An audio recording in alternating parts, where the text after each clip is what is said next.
Hey everybody, I'm here with Karl, lead singer of Misery Signals. How's it going, man? It's been a long day, man. It's been a long day, but we're here. That's good. I heard there were some problems with your trailer or something like that? Yeah, the trailer that we had as of last night is no more. We blew a couple tires, bent a couple axles, got stuck in Sudbury, Ontario. Spent the night in the parking lot, and by the time we got it towed to a trailer place, our only options were to wait until Monday to get the parts and get it fixed, or trade it in and get a new trailer. And so I'm guessing you chose the later? $4,000 later, here we are. Sweet, but good thing you're here in Ottawa. Yeah, we made the show. That was the main focus today. Was we couldn't miss the show. We can't miss any shows on this tour because it's so good and it's been incredible. So absolutely, that's what counts. Yeah. And so I want to talk a little bit about, I guess, the contrast between the writing and recording for your new album, Controller, than the past one, Mirrors. And so what differences have developed in the time between the two? I think the main difference between the two records, personally, it was just more experience. When I did Mirrors, it was like, I joined the band, and then 3 weeks later, they threw me into the recording studio. After, for the people who know the story, cool. But if not, this is the first time I've ever sung for a band before, so when I joined them, it was just like really quick. It was like, okay, well, here you go, record an album. And so, between that record and this one, it's been, countless amount of tours and writing and all that good stuff, and just getting me comfortable with, the scene and how it's going. So that was the main focus this time around for me. Was definitely being able to kind of redeem myself for that, if you would say. I wouldn't say you need to redeem anything on Mirrors. It was a sick album, man. Yeah, but at the same time, it's just like, I've progressed as a vocalist. I'd like to think, anyway. For sure. But there's a lot of, I find the best way to describe your vocals on a Controller would be almost like a cannon. A cannon, like exploding cannonballs. I'll take that, yeah. It's a sweet one. Cool. And so really, were you pretty much just hiding your voice the entire time before Misery Signals asked you to come in and do a demo? Yeah, when one of your favorite bands and most influential bands that you've come across is looking for a singer, you become a singer overnight, is what it is. I played guitar in a million bands before that. None of them went anywhere. We didn't tour, and it was just, local. It was just for fun. But, I heard that they were looking for a vocalist, so I took a stab at it. Absolutely, and here we are today. Apparently I won. Sweet. Now, I find that a lot of the songs they're fairly atmospheric and ambient, but at the same time really powerful. And so I'm wondering where that contrast comes from, and especially like in the studio, is that something that the band is trying to portray, like a contrast that way? You know what? That's always how the songs end up turning out. Yeah. Don't ask where it comes from. I'll tell you where it comes from. It's every guy in this band has such a diverse and drastically different musical taste than the other. Stu likes his punk, his fast melodic punk. Kyle listens to like old stuff, Journey, Rush, kind of stuff like that. Ryan's he's really into the atmospheric stuff, and he's even got elements of indie rock that he brings in. Brandon's like a total jazz head, and you can totally tell that with his drumming. And I just like fast and heavy stuff. So that's sweet.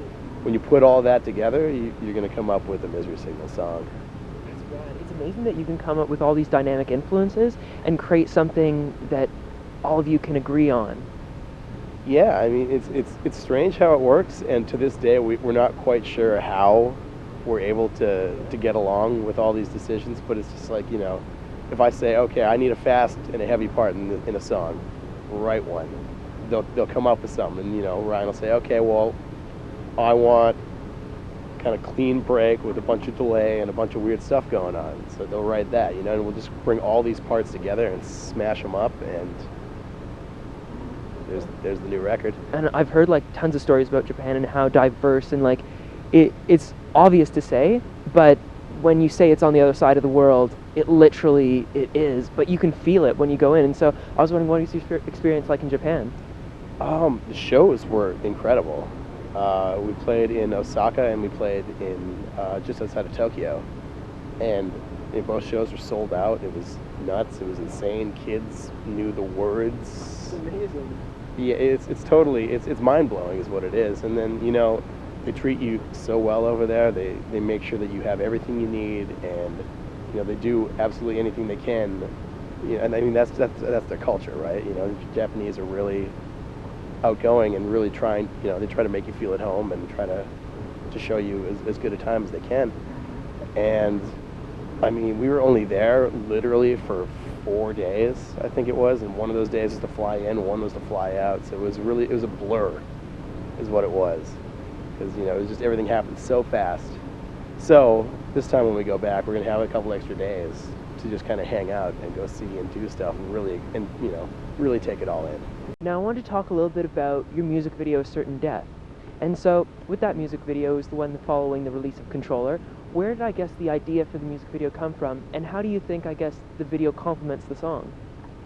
I don't know. It's like the concept of the video was to start out, like at the beginning of the video, it's really close, tight shots, and then, as the video progresses, slowly the cameras are pulling out and getting further and further away to kind of reveal a bigger picture, if you will.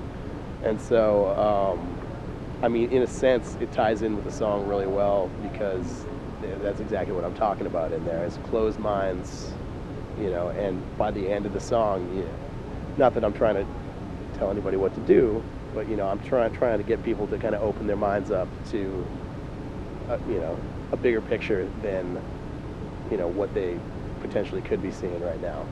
All the extra shots that weren't involved, with us like physically playing in the video, they weren't meant to just go flat out and be like, okay, well, this is what happened. It's like we wanted people to watch the video and then be like, okay, well, so was that maybe it was a car crash, maybe it was this, maybe it was something else, maybe you don't know what it is. That's kind of what we wanted to leave people with. So that's probably the best explanation I can give for you. So on Mirrors, there's actually a collaboration effort between, I guess, two very unexpected artists, Fall Out Boy lead singer Patrick Stump and yourself. And so I'm wondering, how did that come about, and what do you think Patrick brought to that song? We had been talking when we wrote that record. We were just like, who can we get for a guest vocalist? And we went through a million names of like hardcore and metal singers, and all of a sudden, just Patrick's name popped up. And we were like, whoa. We kind of took a step back. We're like, really? You think maybe it could work?